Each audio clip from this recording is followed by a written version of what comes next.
Bismillah. Assalamualaikum warahmatullahi wabarakatuh. Assalamualaikum. Alhamdulillah wassalatu wassalamu ala rasulillah ma ba'd. Tentunya kembali lagi di serial live Jakarta Mengaji bersama saya Dery Hansa dan bersama guru kita nih Ustadz Ali Hasan Bawazir hafizahullah taala.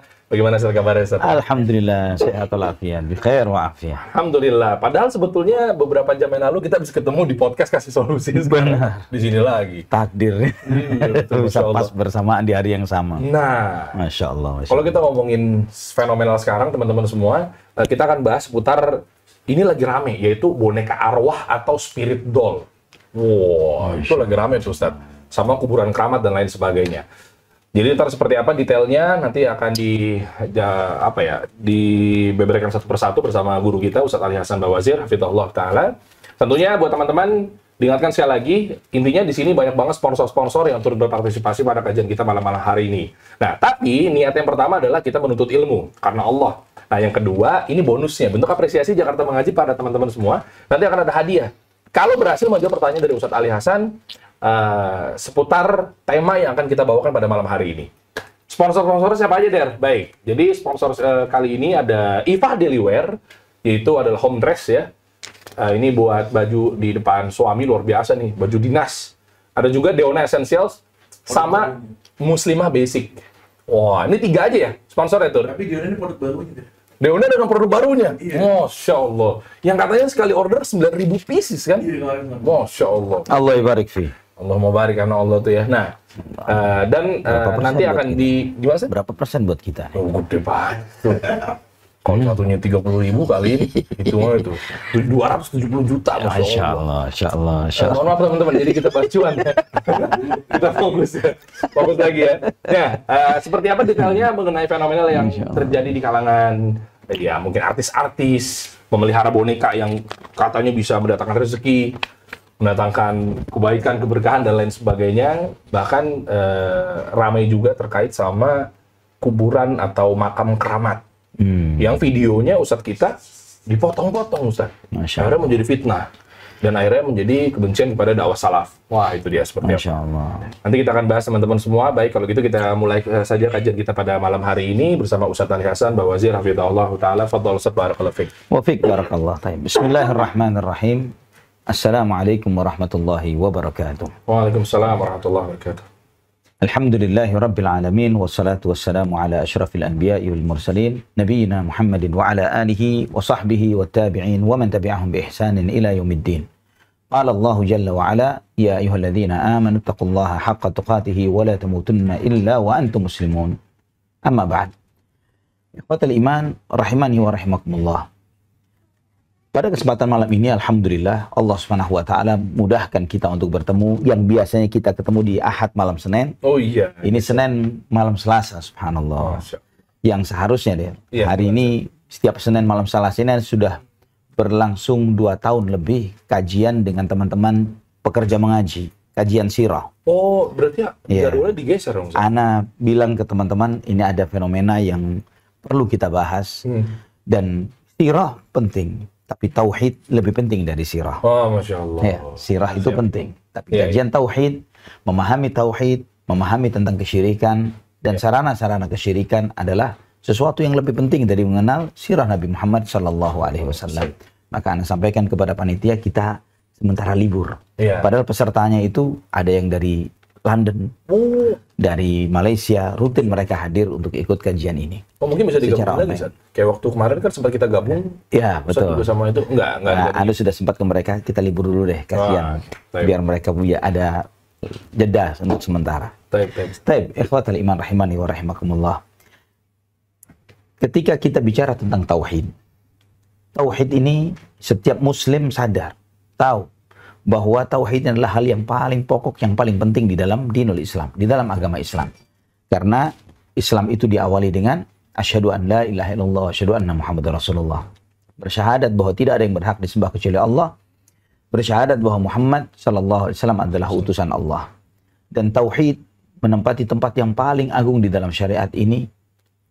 Bahkan seseorang yang memeluk agama Islam mengerjakan semua perintah agama ini, tapi dia cacat tauhidnya, maka tidak akan bernilai semua ibadah yang dia lakukan. Sholatnya, puasanya, dan yang lain sebagainya. Kenapa? Karena Allah Subhanahu wa taala menjadikan kita ini, menciptakan kita tujuannya adalah untuk beribadah. Maksudnya ibadah mentauhidkan Allah Subhanahu wa taala. Dan Nabi Shallallahu alaihi wasallam pernah ditanya, "Ya Rasulullah, aidzan bi'a'zam?" Dosa apa yang paling berat? Antaj'ala lillahi niddan wa huwa khalaqak. Kata Nabi SAW, engkau jadikan bagi Allah tandingan, sedangkan dia yang menciptakanmu. Ya, tandingan. Tandingan di dalam hal apa? Di dalam hal-hal yang semestinya hak prerogatifnya Allah Subhanahu wa taala. Dalam paling mendasar adalah ibadah. Di dalam setiap rakaat salat, kita selalu mengikrarkan iyyaka na'budu wa iyyaka nasta'in. Hanya kepadamu ya Allah kami beribadah, hanya kepadamu ya Allah kami memohon pertolongan. Nah, kalimat iyyaka na'budu wa iyyaka nasta'in ini adalah inti ajaran semua nabi, semua rasul.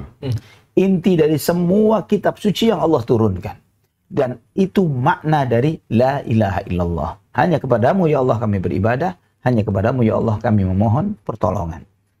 Nah, artinya ketika seseorang beribadah kepada selain Allah, maka dia telah berbuat sesuatu yang melanggar ikrarnya yang mengatakan hanya kepada Allah dia beribadah dan hanya kepadanya dia memohon pertolongan.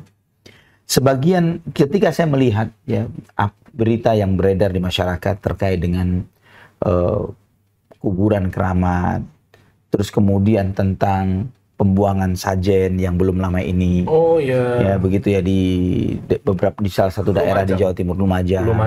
Iya. Ya kemudian terjadi kehebohan terkait dengan hal ini dan masyarakat, saya lihat komentar-komentar masyarakat yang mereka ini mengesankan ini adalah budaya lokal, budaya tempat dan lain sebagainya. Ini adalah budaya Jawa dan lain sebagainya.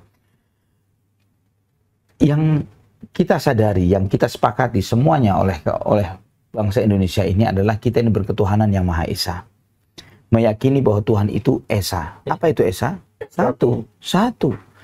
Artinya ketika ditanya Gunung Semeru, Gunung Merapi, Pulau Jawa, bumi ini, siapa Tuhannya? Berapa banyak? Satu. Ya. Ketika terjadi sesuatu terhadap salah satu yang diciptakan oleh Tuhan yang satu ini, mestinya dia manusia yang meyakini ketuhanan yang Maha Esa berharap, memohon, memintanya kepada siapa? Kepada selain Tuhan yang satu ini, ya, atau hanya kepada dia? Selain Tuhan yang satu artinya meminta mungkin kepada yang butuh sajen, yang butuh makan, butuh minum, dan yang butuh diberi ini dan itu. Apakah ini merepresentasikan sebagai mengimani atau percaya kepada Tuhan yang Maha Esa? Apa seperti itu?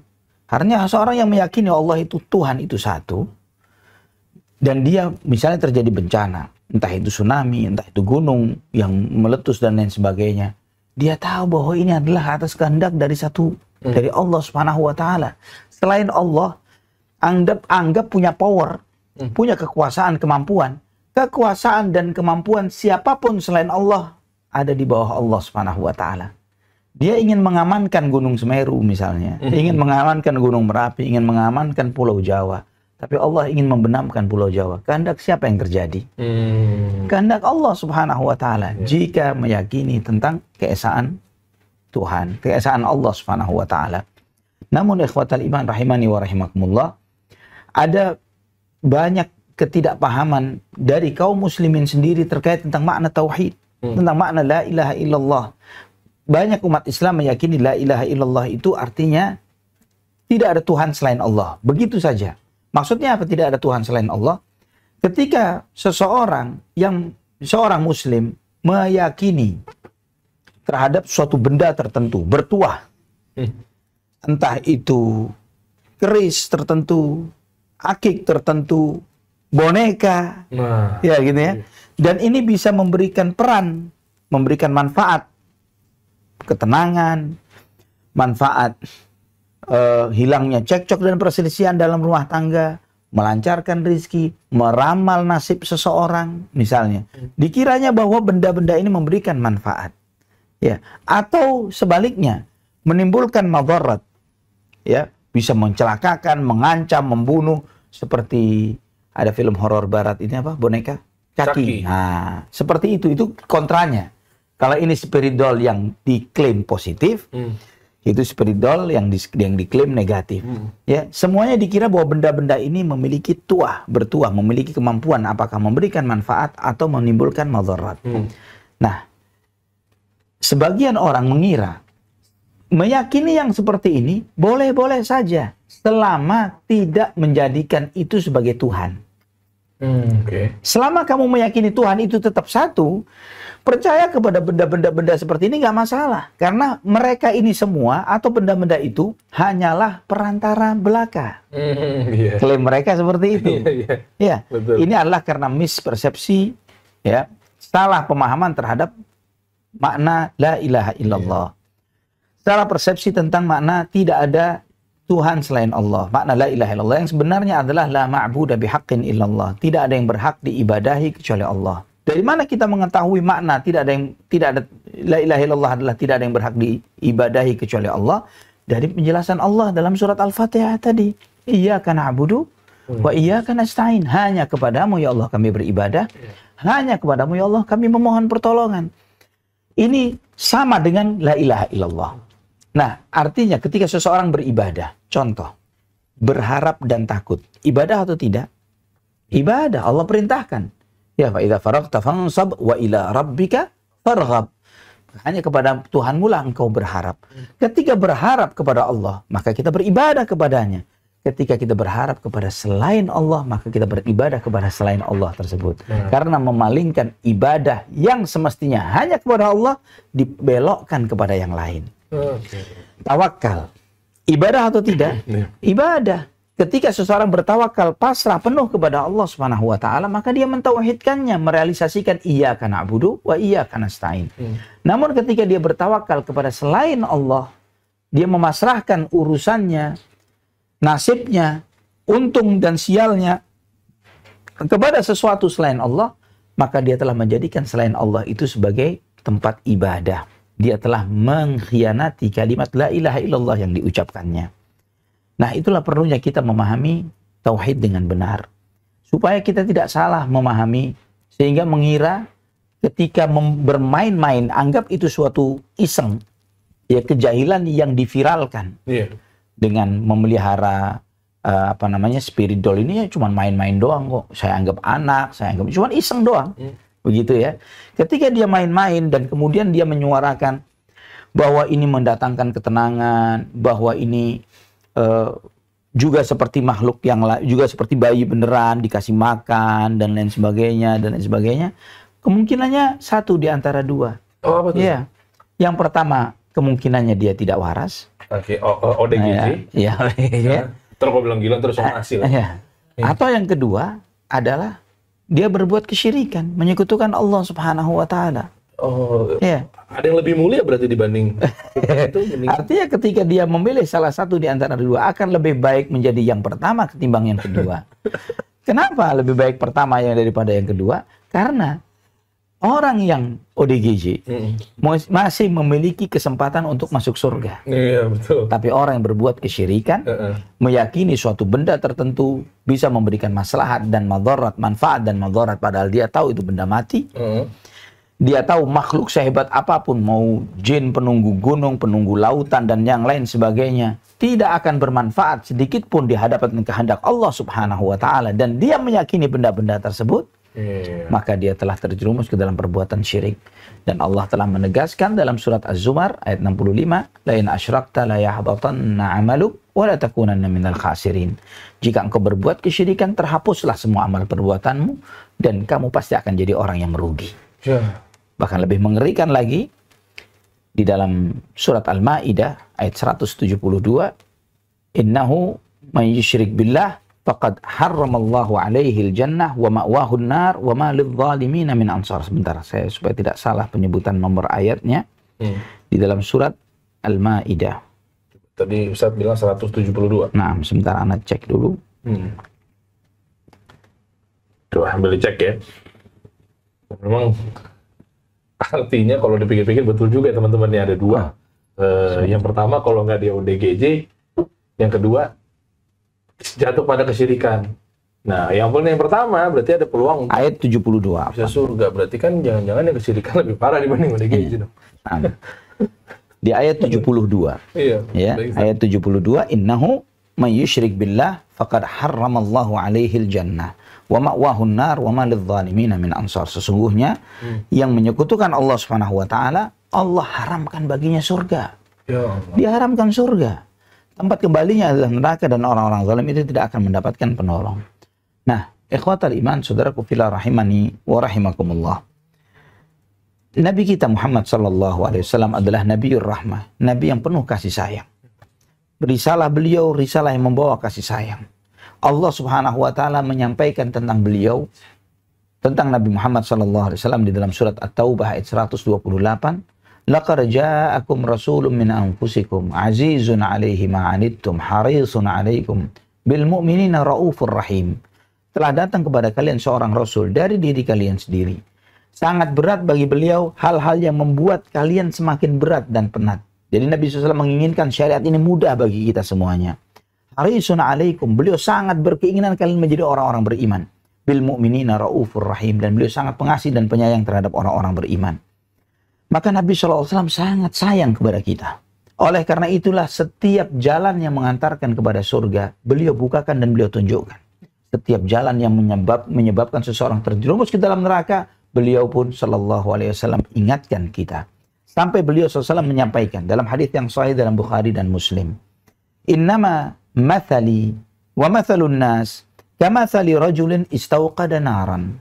Falamma adaa'at ma hawlahu ja'ala al-firashu wa hadhihi ad-dawab allati taqa'u fi an-nari yaqa'na fiha. Faja'ala ar-rajulu yahjuzhunna wa yaghlibnahu وَيَقْتَحِمْنَا فِيهَا فَأَنَا آخِذُ بِحُجَزِكُمْ عَنِ النَّارِ هَلُمُّ عَنِ النَّارِ هَلُمُّ عَنِ النَّارِ فَتُغْلِبُونِي تَقْتَحِمُونَ فِيهَا. Nabi SAW menyampaikan, perumpamaan aku dan kalian wahai umat manusia seperti seseorang yang sedang menyalakan api unggun, sedang menyalakan api di waktu malam. Ketika api itu mulai besar, tiba-tiba datanglah laron. Ya. Laron ini terus mendatangi api tersebut. Dan aku menghalangi kalian. Karena laron ini berebut untuk masuk ke dalam api ini. Aku menghalangi laron itu jangan masuk. Aku menghalangi semaksimal mungkin. Jangan masuk, jangan masuk, jangan masuk. Namun kalian terlalu kuat untuk terus berkerumun untuk memperebutkan diri kalian masuk ke dalam api itu. Kata Nabi SAW, akulah yang menghalangi kalian dari api neraka. Aku yang memperingatkan kalian, jauhkan diri kalian dari neraka. Jauhkan diri kalian dari neraka. Tapi kalian yang memaksakan diri untuk masuk ke dalamnya. Allahul Musta'an. Ini perumpamaan yang mengerikan yang disampaikan oleh Nabi kita Muhammad SAW. Maka kita melihat bahwa beliau sangat menjaga ketauhidan. Dan sangat memperingatkan dari bahaya kesyirikan. Dan sebab-sebabnya. Nah, di sini kita akan membahas secara spesifik terkait tentang salah satu sebab kesyirikan. Apa itu? Terlalu mengagungkan atau mengkeramatkan kuburan tertentu atau kuburan orang-orang saleh. Mencintai orang saleh adalah sesuatu yang baik, tapi berlebihan di dalam mencintai orang saleh itu yang pertama kali menyebabkan terjerumusnya anak manusia, Bani Adam, ke dalam kesyirikan. Syirik pertama pada umat manusia, jika kita membaca di dalam Al-Quran, adalah syirik yang dilakukan oleh kaumnya sama Nabi siapa? Nabi Nuh alaihissalam. Kaumnya Nabi Nuh. Di dalam Al-Quran di juz ke-29 ada Quran surat Nuh. Di antara ayat-ayat dalam Quran surat Nuh ini disebutkan waqalu la tadharunna alihatakum wa la tadharunna wadda wa la suwa'a wa la yaghutha wa ya'uqa wa nasra. Mereka berkata, jangan kalian tinggalkan sesembahan kalian. Jangan kalian tinggalkan Wad, Suwa', Yaghuth, Ya'uq dan Nasr. Silakan Anda semuanya membaca dalam tafsir atau terjemah Quran surat Nuh di juz 29 ini terkait dengan ayat yang ana sebutkan ini. Suratnya cukup pendek. Silakan antum baca apa yang dimaksud dengan Wad, Suwa', Yaghuth, Ya'uq dan Nasr yang disebutkan di dalam ayat tersebut. Semua kitab-kitab terjemahan Quran atau tafsir bahkan menyebutkan bahwa Wad, Suwa', Yahuth, Ya'uq, dan Nasr adalah nama orang-orang saleh yang hidup di masa Nabi Nuh alaihissalam. Nama orang-orang saleh. Ketika mereka ini meninggal dunia, maka dikeramatkan kuburnya. Sehingga jadilah berhala yang disembah. Jadi berhala yang disembah. Ini realita yang terjadi. Maka saya ingin kutipkan perkataan beberapa ulama. Dari ulama-ulama bermadhab Syafi'i. Terkait tentang permasalahan hal ini. Supaya menjadi pelajaran bagi kita semuanya. Ini saya sebutkan di antaranya Al-Imam Izzuddin Ibn Jama'ah Al-Kinani Asy-Syafi'i. Di dalam kitab Hidayatus Salik. Di halaman 1390 dan 1391. Beliau mengatakan ada ba'dul ulama'i minal bid'ah al-inhina'u lil qabril muqaddas 'inda taslim. Sebagian ulama mengatakan bahwa di antara bentuk bid'ah adalah menundukkan diri terhadap kuburan yang disucikan, ya, ketika mengucapkan salam. Qala yadhunnu man la ilma lahu annahu min syi'ari ta'zim. Mereka mengira, orang yang tidak berilmu mengira bahwa itu bentuk pengagungan. Wa aqbahu minhu taqbilul ardi lil qabr. Yang lebih buruk dari itu mencium tanah kuburan. Lam yaf'alhu salafus salih. Wal khairu kulluhu fi ittiba'ihim rahimahumullahu ta'ala wa nafa'ana bihim. Yang hal itu tidak pernah dilakukan oleh para salafun salih, orang-orang saleh terdahulu, sedangkan kebaikan itu di dalam mengikuti mereka. Semoga Allah merahmati mereka dan memberikan manfaat kepada kita dengan mereka. Wa man khatara bibalihi anna taqbil al-ardi ablaghu fil barakah fa huwa min jahalatihi wa ghaflatihi. Barang siapa yang terbersit di benaknya bahwa mencium tanah kuburan itu memberikan keberkahan yang lebih, maka itu menunjukkan kebodohannya. Li'anna al-barakata innama hiya fima wafaqa syar'a wa aqwala salafi wa amalahum. Karena keberkahan itu dalam hal yang sesuai dengan syariat, mengikuti ulama salaf dan amal mereka. Walaysa ajabi mimman jahila dzalika fartagabahu. Aku tidak heran dengan orang yang tidak ngerti kemudian melakukannya. Bal ajabi mimman afta bitahsinihi ma'a ilmihi biqubhihi wa mukhalafatihi li'amali salaf. Yang menakjubkanku adalah orang yang memfatwakan baiknya perbuatan ini sedangkan dia tahu hal itu adalah buruk dan menyelisih perbuatan ulama-ulama salaf terdahulu. Wastashhada lidzalika bisyir, dan lebih-lebih lagi dia pakai dalilnya syair. Nas'alullah an yuwaffaqana fil qawli wal amal. Semoga Allah memberikan taufik hidayah kepada kita dalam ucapan dan perbuatan. Anak kutipkan lagi perkataan Imam Nawawi. Imam Nawawi rahimahullah, beliau menyebutkan At-thamin min masail ziarah, kedelapan dari antara masalah-masalah ziarah. La yajuzu an yutafa bi qabrin Nabi sallallahu alaihi wasallam wa yukrahu ilsaqul batni wadh-dhahri bi jidalil qabr. Di antara etika ziarah, tidak boleh tawaf keliling kubur Nabi SAW. Dan dibenci untuk menempelkan perut atau punggung di tembok kuburan. Qalahul Hulaimi wa ghairuhu. Ini yang diucapkan oleh Hulaimi dan yang lainnya. Wa yukrahu mashuhu bil yaddi wa taqbiluhu. Dan dimakruhkan, dibenci untuk mengusap dengan tangan dan menciumnya. Ini kubur Nabi SAW. Bal al-adabu an yab'uda minhu kama yab'uda minhu law hadara fi hayatihi sallallahu alaihi wasallam. Dan etika yang sebenarnya adalah menjauh, sebagaimana ketika kita di kehidupan beliau adalah menjauh dengan tidak mendekat. Wa hadha huwa shawab. Inilah yang benar. Wa huwa alladhi qalahu ulama wa atbaqu alaihi. Inilah yang diucapkan oleh para ulama dan inilah yang mereka praktekkan, yang mereka sepakati. Wa yanbaghi an la yaghtarra bi katsirin minal awam fi mukhalafatihim dzalik. Dan hendaklah jangan tertipu dengan mayoritas orang-orang awam karena mereka menyelisih hal ini. Fa innal iqtida'a wal amala innama yakunu bi aqwalil ulama. Karena yang dicontoh dan diamalkan adalah dengan ucapan para ulama. Wala yultafatu ila muhdatsatil awam wa jahalatihim. Dan jangan berpaling kepada apa yang diperbuat oleh masyarakat awam dan kebodohan mereka. Dan beliau melanjutkan lagi. Wa man khatara bi balihi annal masha bil yad wa nahwahu ablaghu fil barakah fahu min jahalati wa ghaflatihi li'anna al-barna. Dan ini seperti ucapan di atas. Dan barang siapa yang mengira bahwa mengusap dengan tangan dan yang serupa itu adalah lebih mendapatkan keberkahan, itu adalah lebih menunjukkan kebodohannya. Sekali lagi ana tambahkan perkataan Imam Nawawi dalam Majmu' Syarah Muhadzab di jilid 5 halaman 311. Qala al-Imam Abul Hasan Muhammad bin Marzuq Az-Za'farani Al-Imam Abul Hasan Muhammad bin Marzuq Az-Za'farani mengatakan, "Kana al-fuqaha'u wa kana min al-fuqaha'il muhaqqiqin fi kitabihil janaiz." Dan dia di antara para ulama ahli tahqiq ya di dalam kitabnya Al-Janaiz, wala yustalamul qabru biyadihi wala yuqabbiluhu, dan tidak boleh mengusap-usap kuburan dan tidak boleh menciumnya.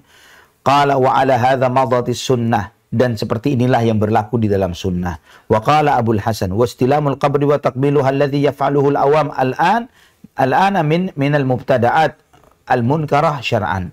Bahwa mengusap-usap kuburan, menciumnya yang dilakukan oleh masyarakat awam sekarang ini termasuk hal bid'ah yang munkar secara syar'i.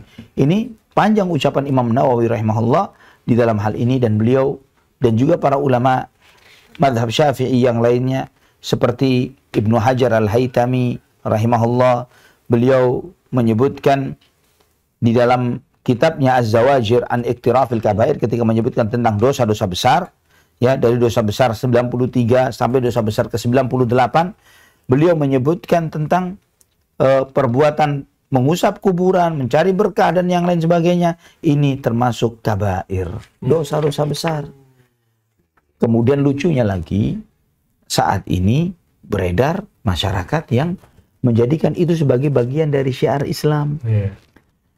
Kadang Anda sering bertanya kepada teman-teman ini, antum kan pernah setidaknya, walaupun tidak baca kitab sirah dari awal sampai akhir, setidaknya kan sering dengarlah kisah perjalanan Nabi Muhammad SAW, atau pernah dulu nonton filmnya mungkin gitu ya. Pertanyaannya sederhana, pernah tidak Nabi SAW sekali saja mengajarkan untuk mengkeramatkan kubur Nabi tertentu sebelum beliau? Nabi Ismail kah? Nabi Ibrahim kah? Nabi Musa kah? Atau Nabi yang lainnya? Padahal beliau penutup para nabi, dan jika ada seseorang yang kuburannya berhak dikeramatkan, maka para nabi adalah paling berhak. Harusnya. Iya. Terlebih lagi para nabi itu ahyaun fi quburihim. Mereka ini hidup di kuburnya, sebagaimana dalam sebuah riwayat yang sahih dari Nabi SAW. Bahwa mereka ini hidup di kuburnya. Ya, hidup dengan alam barzakh, ya, bukan seperti hidup seperti kita, hidup dan lain sebagainya. Kalau hidup dalam arti hidup sama seperti kita, bisa diajak ngomong dan lain sebagainya, maka tidak ada pengganti Rasulullah SAW. Tidak ada Abu Bakar, Umar, Uthman. Kalau maksudnya hidup itu adalah hidup seperti kita. Nah, pentingnya memang kita memahami Islam berdasarkan Quran dan Sunnah. Pentingnya sekali setiap Muslim tahu hakikat tauhid dan tahu bahaya kesyirikan. Karena ketika kita tidak kenal tauhid, maka bagaimana kita paham syirik? Kalau kita tidak paham syirik, perbuatan kesyirikan, bagaimana mungkin kita bisa menjauh dari sesuatu yang kita tidak mengetahui hakikatnya? Nah, ini maka tema ini ya, karena memang lagi viral terkait dengan spirit doll, ya, yang saya tidak tahu masuk klasifikasi yang mana. Ini kegilaankah atau kalau ini lebih ringan daripada yang kedua? Dan ketika ada sebagian yang lebih menyedihkan sekali, Der, itu adalah ada ustadz yang mengatakan bahwa itu boleh-boleh saja. Oh gitu. Ya, punya spirit doll ini boleh-boleh saja. Alasannya ini sebagai hiburan, sebagai apa? Karena ketika misalnya dia nggak punya anak, misalnya, maka dia dengan memiliki spirit doll itu ada hubungan batin katanya. Oh gitu. Dengan boneka. Ini bonekanya ada batin. Ya, ada hubungan batin dan boneka. Padahal di saat yang bersamaan, antum silahkan browsing komentar para psikolog, ya, pakarnya di dalam hal ini. Terkait dengan hal ini, beberapa psikolog yang saya lihat dari psikolog yang ada dari Jakarta, dari UNER, Surabaya, kedokteran UNER, ya, dari psikolog UNER, mereka mengatakan bahwa ini adalah ketidakwajaran ketika sampai menganggap boneka benda mati sebagai bagian dari makhluk hidup. Ini nggak wajar. Kalau masih anak-anak wajar. Ya, anak-anak pernah kejadian kan, Aisyah radhiyallahu anha punya boneka, punya mainan. Nabi SAW bertanya, Aisyah, siapa ini? Apa boneka-boneka ini? Ini putri-putriku ya Rasulullah. Dianggap putri ya, padahal kita tahu Aisyah tidak punya putri. Tapi sebagai seorang anak yang masih belum baligh, ya, yang bermain dengan bonekanya, boleh punya asumsi seperti ini. Karena memang hukum anak-anak berbeda dengan hukum orang yang sudah dewasa. Ketika kemudian Nabi SAW, ini apa itu? Kuda. Loh, kuda kok pakai sayap? Ya kan?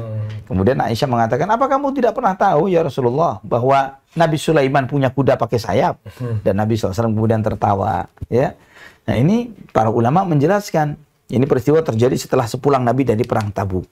Dari sini para ulama, di antara Syekh Muhammad bin Shalih Al-Utsaimin rahimahullah, memberikan ketentuan bahwa boneka, mainan untuk anak, termasuk di dalam hal ini adalah film-film kartun yang edukasional, pendidikan, yang di situ tidak ada yang haram, yang misalnya haram itu seperti nyanyian dan musik, ya. Kemudian tidak ada kata-kata yang jorok, ya, hal-hal yang kemudian menggambarkan aurat dan lain sebagainya. Hal-hal tersebut untuk edukasi, pendidikan dan lain sebagainya, mengajarkan karakter kepada mereka, mendidik akhlak dan sebagainya, dibolehkan. Ya, itu dibolehkan bagi anak-anak. Tapi bagi orang dewasa nggak bisa serta-merta misalnya kita dengan seenaknya, si fulan anak anggap anak-anak misalnya. Itu ya nih diharamkan dalam syariat. Oke, baik. Insyaallah, syukran Ustaz. Barakallahu fiik. Nah, kalau kita ngomongin mengenai spirit doll atau boneka arwah lah ya, memang lagi marak juga. Artinya mereka menganggap bahwa ini adalah bisa membuka rezeki, hidup, dikasih makan apa segala macam. Nah, terus tiba-tiba kejadian nih, Ustaz. Iya. Kejadian, oh bener tuh, oh iya kaya, oh iya lancar, oh rumah tangga harmonis apa segala macam. Nah, itu memang peran utuhnya adalah jin itu sendiri, atau memang seperti apa? Ini mungkin bisa meyakinkan kepada mungkin yang masih punya kerabat atau mungkin saudara yang masih berkutat atau percaya dalam hal begituan, Ustaz. Jadi begini, istidraj yang Allah tunjukkan kepada para penyembah berhala, ya, betul, itu bukan hanya terjadi kepada hanya sekedar spirit doll.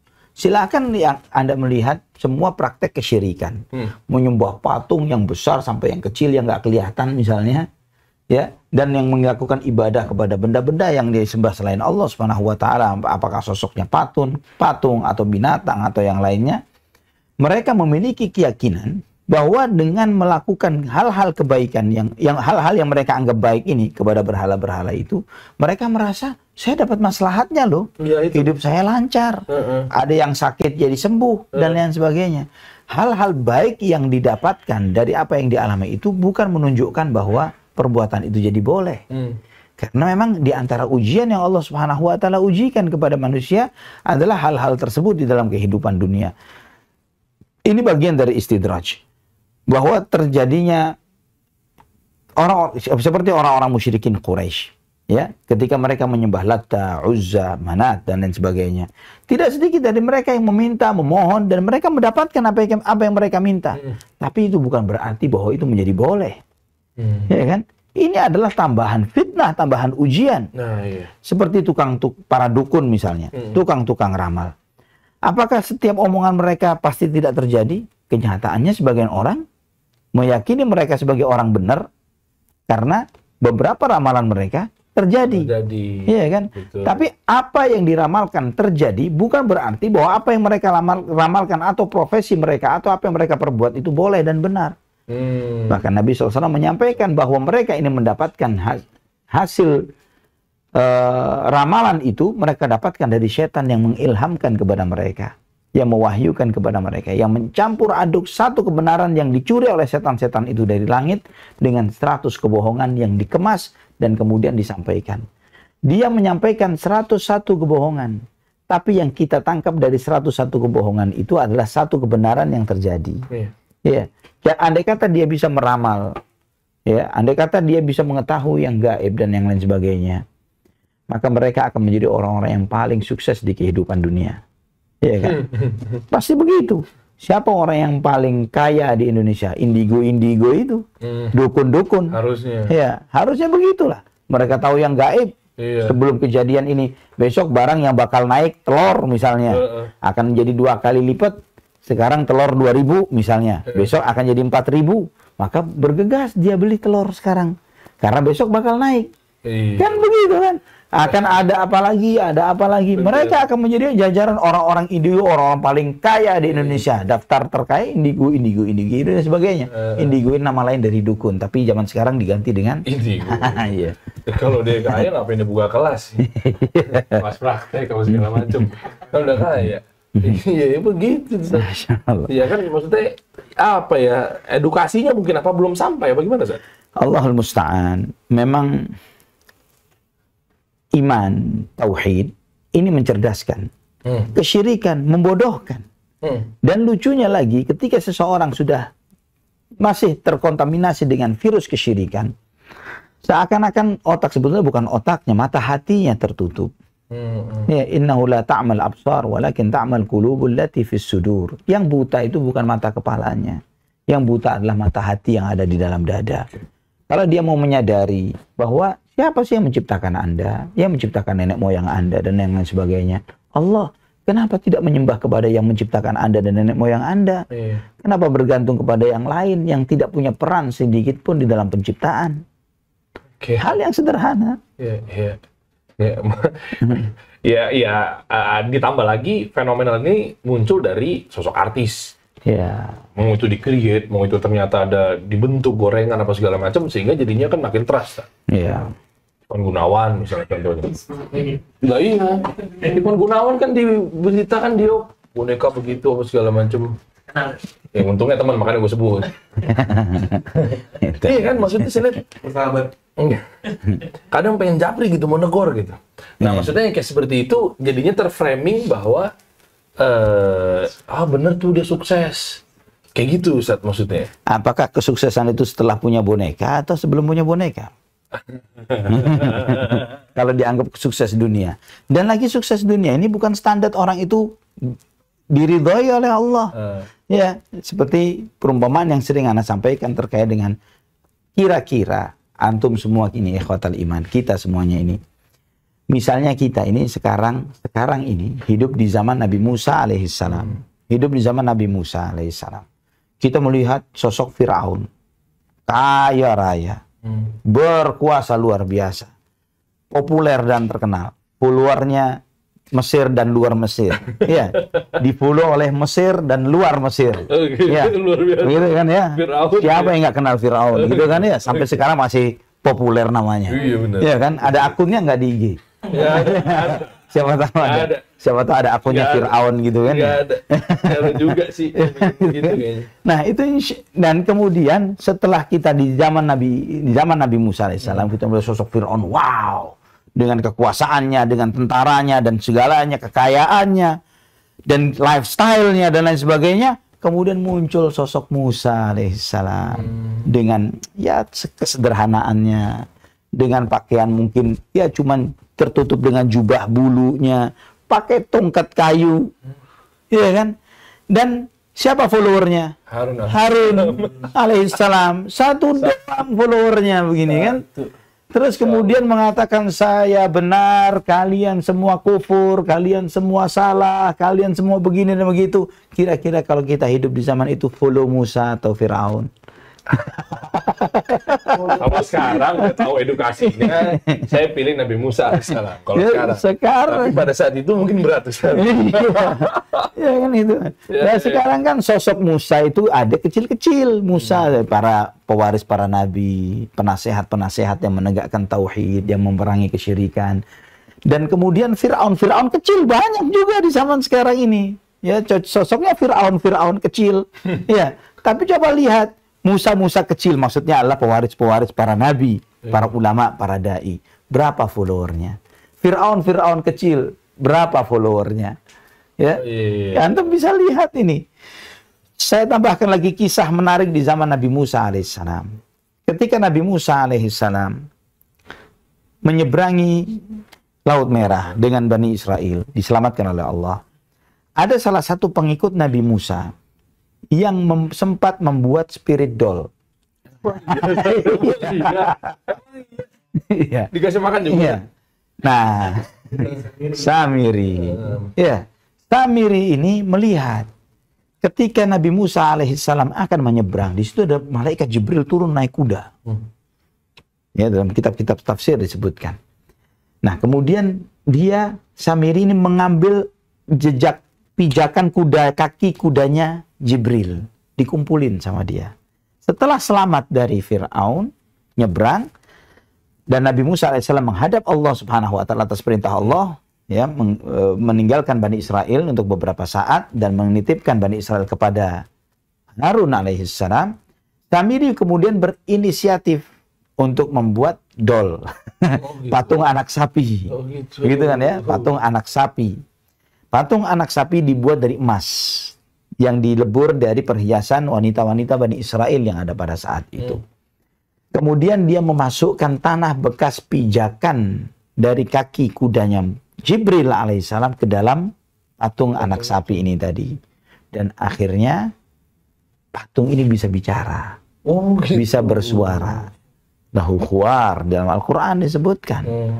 Ya kan? Nah, kemudian Samiri mengatakan, ini Tuhan kita, Tuhannya Musa. Dan Bani Israel pun bergegas menyembahnya.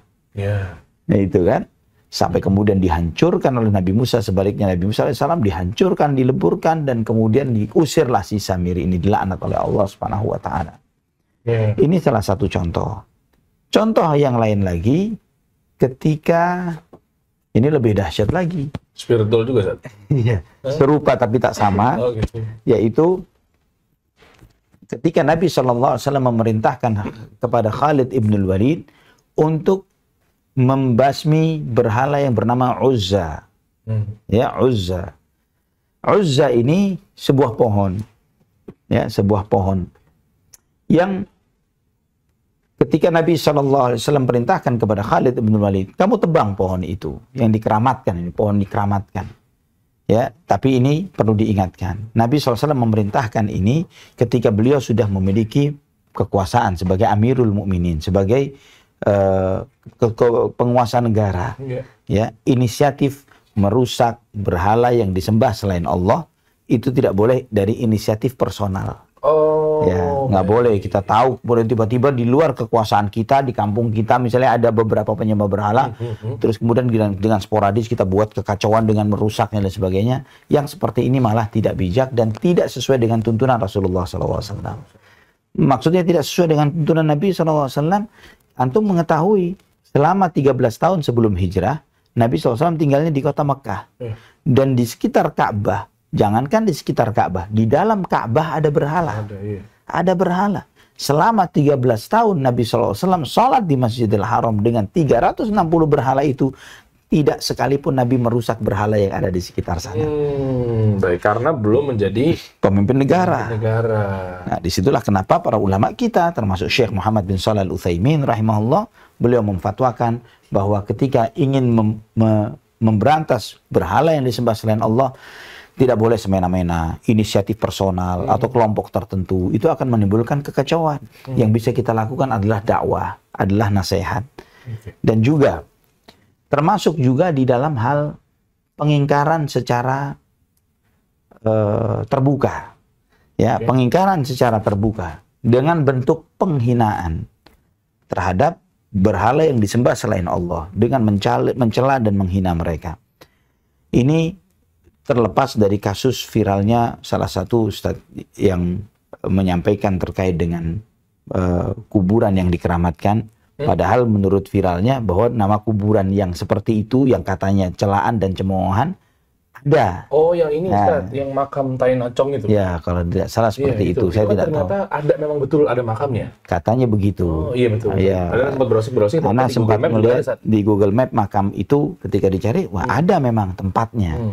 Ya, sebelum viralnya kalimat ini gitu loh. Anda tidak tahu apa artinya, tapi katanya dalam bahasa daerah tersebut adalah bahasa yang menghina. Nah, Anda tidak mengomentarin itu karena beliau menyampaikan sesuatu yang faktanya memang namanya seperti itu. Anggap ini tidak ada. Anggap misalnya kemudian ada satu berhala yang disembah dan kemudian kita mencelanya, menghina berhala tersebut, mencaci maki berhala itu. Yang seperti ini tidak dibolehkan, ya. Tidak boleh kita dengan semau-mau kita, kemudian kita menghina sesembahan yang disembah selain Allah Subhanahu wa Ta'ala. Hal ini disebutkan oleh Allah Subhanahu wa Ta'ala di dalam surat Al-An'am ayat 108, "Wala tasubbul ladzina yad'una min dunillah fayasubbullaha adwan bighairi ilm." Ya, surat Al-An'am ayat 108. Dan janganlah kamu mencela sesembahan-sesembahan yang mereka sembah selain Allah, yang karenanya dengan itu nanti mereka akan mencela Allah dengan cara yang melampaui batas tanpa ilmu. Ya, sebagai bentuk reaksi. Ketika ahli tauhid yang menegakkan tauhid dengan gampangnya menghina Tuhan ini, Tuhan itu, mencela, dicemooh dan dicaci maki, akibatnya kemudian mereka mencemooh Allah Subhanahu wa taala sebagai bentuk reaksi dan perlawanan, padahal itu mereka lakukan dengan kejahilan dan kebodohan. Makanya dilarang, kita nggak boleh mencemooh sesembahan Selain Allah Subhanallah. Nah, subhanallah, padahal apakah sesembahan selain Allah layak untuk dicemooh? Layak banget. Ya kan? Apakah tidak ada kemaslahatannya? Ada, untuk menunjukkan kemahamuliaan Allah Subhanahu wa taala. Namun di situ ada madarat. Ya, ada madarat, dan ini di antara kebijakan dakwah. Ini dalam konteks tauhid dan syirik. Hal yang paling mendasar. Wallahu a'lam bishawab. Di dalam hal ini juga ana melihat apalagi yang lebih ringan, misalnya mencemooh bid'ah. Termasuk dalam konteks ini. Ya, menghina suatu perbuatan dengan beda antara dakwah tawasau bil haqqi tawasau bis sabr dengan cemoohan dan cacian. Beda. Ya, Anda tidak berani namanya mencontohkan cemoohan. Bagaimana mencontohkan? Bagaimana kemudian mencontohkan cemoohan terhadap suatu perbuatan munkar? Ya, ini tidak bisa kita contohkan. Tapi hal yang seperti itu jika dilakukan oleh sebagian kita yang sudah belajar dan sudah memahami tauhid dengan benar, memahami sunnah dengan benar, ini bahkan bertentangan dengan syariat yang mulia ini, bertentangan dengan manhaj yang mulia ini. Bahwa kita dakwah hak ini pada dasarnya adalah dakwah yang sesuai fitrah. Fitrah manusia ini cenderung kepada satu ilah, satu Tuhan, bukan banyak Tuhan. Ini fitrah hati manusia. Jika misalnya semua yang mau ada penunggunya, itu ada penunggunya, ada ini yang disembahkan, boneka ini dan sebagainya. Taib, saya mau bertanya.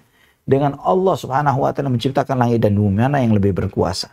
Semua hati akan mengatakan, ya Allah yang menciptakan langit dan bumi yang lebih berkuasa. Kenapa pakai belok ke kanan, ke kiri? Kenapa tidak langsung meminta kepadanya? Kalau misalnya, oh ini pakai perantara. Baik, kita mau bertanya lagi. Antara Anda dengan perantara tersebut, dengan Anda dengan Allah, mana lebih dekat? Mana lebih dekat? Allah lebih dekat. Innallah wa idza salaka ibadi anni fa inni qarib. Jika hambaku bertanya kepadaku tentang aku dekat. Kedekatan Allah kepada kita begitu dekatnya sehingga ngapain pakai perantara? Karena fitrahnya nampak depan pelupuk mata, Ustaz. Jadi kalau apa-apa gampang. Kan begitu. Dan nampak itu ketika di depan mata, ketika kita jalan dan kita tinggal di rumah kan jauh juga gitu kan. Tapi tidak terjadi dengan Allah Subhanahu wa taala. Betul. Itu udah kebantah itu sifatnya. Ya sekarang dekat dipegangin gitu kan. Ketika ditinggal di mobil antum masuk ke dalam rumah, begitu saja udah jauh misalnya begitu. Atau sebaliknya. Betul. Masuk. Betul Ustaz. Allah musta'an. Iya. Nah, kalau kita berbicara mengenai syirik lagi, Ustaz, ada yang video viral yang di daerah Lumajang kalau nggak salah ya. Ya kan, yang terkait dalam hal ada sajen buang, ditendang, akhirnya masuk ke jurang apa laut situ? Itulah ke jurang ya. Gitu kurang lebih. Nah, maksudnya artinya gini, mungkin Anda nggak mau komentarin siapa orangnya tersebut lah. Isinya seperti itu. Cuma akhirnya menjadi fitnah ke mungkin ke dakwah yang memang sesuai dengan sunnah. Apakah begini caranya? Nah, misalnya gitu. Nah, apakah memang perilaku tersebut adalah dibenarkan, Ustaz? Apakah begitu caranya untuk mengingkari perbuatan hal yang syirik? Baik, misalnya? Begini. Sesajen yang disajikan itu kalau misalnya adalah buah-buahan, tanaman, sayur-sayuran, dan kemudian kita dengan sembarangan membuangnya, itu mubadzir. Iya. Mubadzir ini dosa. Betul. Iya kan? Betul. Kenapa dibuang? Bawa pulang. Iya. Bawa pulang. Kan? Kalau kita waktu anak SD dibawa pulang terus ngikut jinnya. Kan kita tahunya mungkin takutnya ngikut. Ya, kalau dia ngikut kita ajak makan bareng. Kan nggak mungkin. Masa misalnya pisang satu sisir. Iya. Betul. Antum makan. Apa ada yang memperebutkan? Nggak terima. Iya. Kira-kira. Kalau misalnya yang kan ini kan diberikan bukan untuk antum nih, untuk betul. Siapa entah, siapa tuh gitu kan? Yang dia percaya bahwa mendatangkan. Kalau itu punya power, kuasa, dan ini diberikan untuk dia, dia yang paling merasa berhak terhadap benda-benda itu ketimbang yang lain. Iya. Ketika antum iseng ngambil, dia bakal berupaya, kalau dia punya kuasa, berupaya untuk mempertahankan haknya. Iya benar. Kok Iya malah kan? keambil? Bisa dibawa pulang, bisa ditendang begitu saja, kebuang begitu kan. Iya, harusnya Iya. pas mau diambil, ngilang tuh. Iya, ngilang atau Pisang. tarik-tarikan. Iya, betul. Ini pisang gue gitu kan. betul. Tapi ternyata itu tidak terjadi. Iya. Nah ini wallahu a'lam bishawab. Syekh Abdul Aziz bin Abdullah bin Baz rahmatullah alaih rahimahullah, beliau ketika menjelaskan tentang sesajen yang disajikan ini. Beliau ditanya tentang hal itu, beliau mengatakan bahwa beliau mencontohkan dengan apa yang dilakukan oleh para sahabat radhiyallahu anhum ketika Fathu Makkah. Di Fathu Makkah ini di sekitar Ka'bah itu banyak berhala dan banyak sajen. Para sahabat ketika masuk Fathu Makkah, masuk kota Mekah, sajen-sajen yang berupa buah-buahan, sayur, diambil dimakan. Dimakan, Ustaz? Dimakan, dikonsumsi halal. Iya, Yang tidak boleh adalah daging sembelihan. Oh, karena kita Kan nggak tahu. disembelih selain, bukan nggak tahu, jelas-jelas disembelih untuk selain Allah. Wa ma uhilla li ghairillahi bih, yang disembelih untuk selain Allah haram dikonsumsi. Tapi kalau bukan sembelihan, pisang, pepaya, Banyak kalau gitu. jeruk, Iya. bawa pulang. Nggak usah pakai di viral-viralin, bawa pulang aja bagi keluarga. Iya, betul. Nah gitu. Pun kalau itu juga sebetulnya nggak perlu Iya, kan? harus diposting, diupload gitu. Ustaz. Nggak usah diposting, bawa pulang aja. Nih, ada rezeki nih gratisan, nggak pakai beli. Nah, Betul. kalau ada yang protes, disuruh sama yang jaga. Oh iya. Gitu kan? Ini buktinya saya bawa pulang. Ya boleh bawa pulang. Kalau dia mempertahankan, dia minta nih, nggak bakalan diizinin saya bawa pulang. Iya kan? Iya kan? Masuk. Disuruh saya waktu ke sana, dia ngebisikin saya disuruh bawa pulang, saya bawa pulang. Nggak percaya nih, ngomong sendiri sono. Caranya siapa nih? Nabi Ibrahim alaihissalam. Iya, ngomong sendiri sana. Ini buktinya saya bawa pulang. Kalau misalnya dia nggak ridho, nggak bakalan sampai ke rumah saya buah-buahan nih. Iya, benar. Begitu kan? Ini juga gratis lagi ya. Iya. Nggak perlu nunggu tanggal kembar 78899. Shopee. Iya, benar. Ini kan gratis. Masya Oh, Masya Allah. Allah. Emang banyak fenomenal ya. Sekarang udah masuk di jam 10. Masya Oh, nggak Allah. kerasa udah sejam. Berarti artinya mungkin kita buka tanya jawab kali ya. Ahlan wa sahlan. Mungkin coba kita cek dulu di kolom komen apa di Clubhouse dulu tuh. Ada air. Harusnya error ya. Clubhouse error ya? Oh iya. Di sini nggak bisa misalnya. Oke, coba mungkin yang warga Clubhouse pindah dulu kali ya ke Nggak ada sih di Instagram semua. Instagram semua ya. Baik. Lihat ada yang HSB Wafi Afwan, hostnya mirip di channel Kasih Solusi. Masa sih ya? Mirip doang kali. Iya. Duplikasinya. Publikasi. Masya Allah. Ini spiridolnya nih.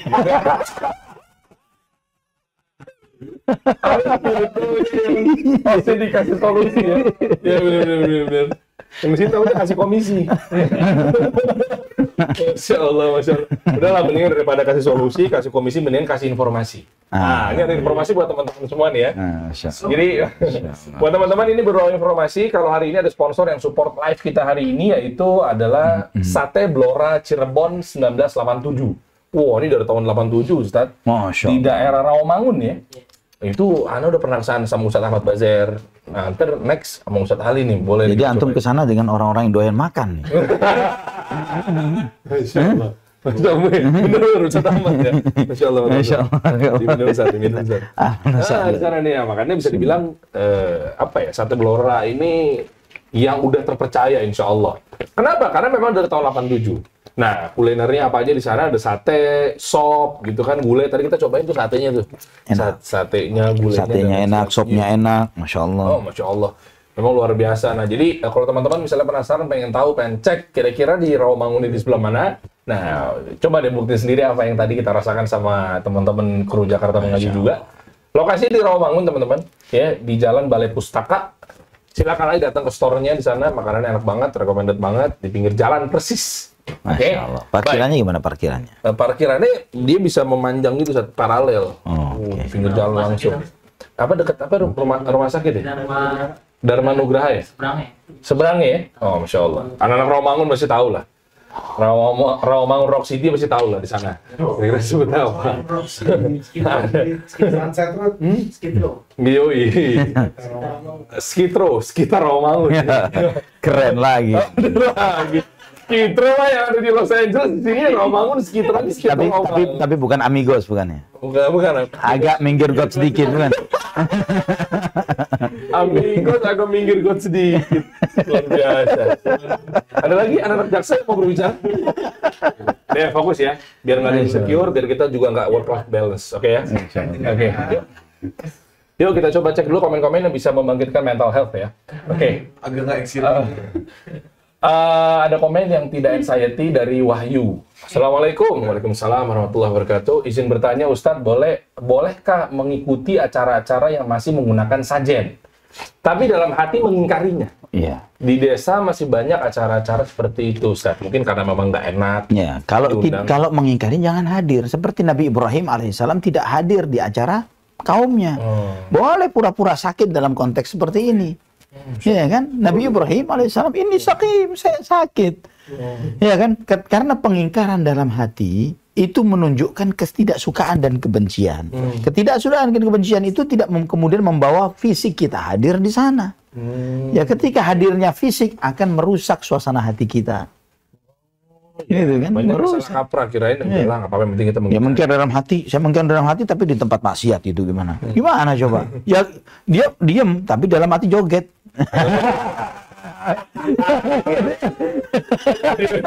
Diundang tempat dugem. Mengingkari dalam hati tapi di sini berdetuk, ya kan? Baik. Berarti artinya ya udah nggak usah hadir gitu ya. Ya, hindarin. Mengingkari dalam hati maka bentuknya adalah tidak hadir bersama mereka. Tapi tidak berani ngucap. Itu kan pengingkaran dalam hati. Tidak berani mengucapkan pengingkaran itu, tapi kebencian dalam hati. Maka nggak bersama mereka, menjauh. Baik. Gitu. Alasan lainnya hanya sakit itu aja apa ya? Boleh dengan apapun ya, Iya. antar orang tua. Iya, dengan dalih apapun itu. Oke. Baik, syukur Ustaz Barakallahu Fik. Waalaikumsalam. Lanjut dari Davitri Irfan 469. Assalamualaikum. Waalaikumsalam warahmatullahi wabarakatuh. Mau tanya tentang waton Jowo. Benar? Oke, iya, benar. Gitu ya, waton Jowo. Iya. Kalau dengan orang yang memegang ilmu itu susah banget untuk meluruskannya, gimana ya Ustadz kita menyikapinya? Oke. Waton Jawa apa sih? Saya tahu. Apa sih? Weton ya. Weton. Waton. Weton Jawa begini, kan ada pon, wage, paing, kliwon gitu ya. Kliwon ya tahu. Itu kan ya, pon, wage, paing, kliwon ini mereka ada istilah kalau seorang laki-laki dan wanita misal dalam pernikahan, ini dicocokkan wetonannya begitu. Oh, yang menikah tanggalnya cocok tanggal sekian. Gimana keturunan Arab bisa lebih tahu nih? Ya. Karena bukan Jawa, Ustaz. Gitu. Bukan Jawa. Iya, Arab pati gena tapi dia. Iya.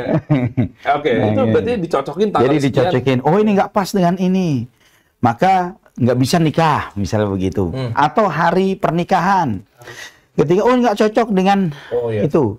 Pertanyaannya sederhana kepada si yang orang percaya seperti itu. Yang nyiptain hari siapa? Allah.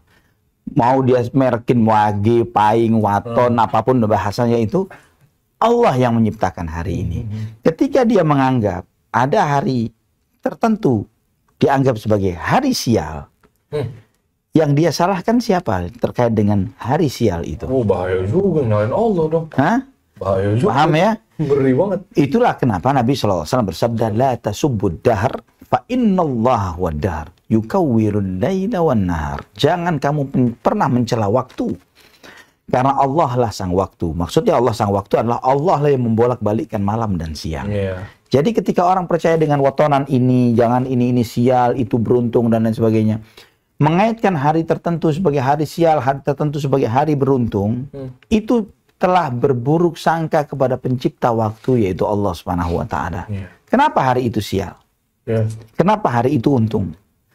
Sial dan beruntungnya suatu hari itu bukan dari waktunya, tapi dari subjek pelakunya. Anggap waktu yang paling baik bagi kita hari apa?